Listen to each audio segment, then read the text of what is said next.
Up until recently, I used to glaze my blue underglaze wash with a brush, doing it slowly, piece by piece.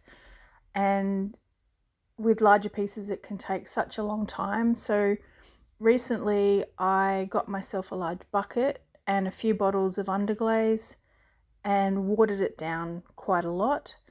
And now I've started, which has been such a time saver, of just mixing up the watery underglaze and dipping my pieces in.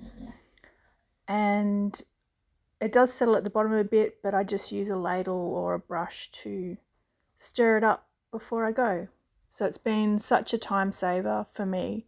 With the painting it on, it's very slow, but then I have the job of like wiping it back carefully. So it's quite a long process. So this has been a great addition to the studio.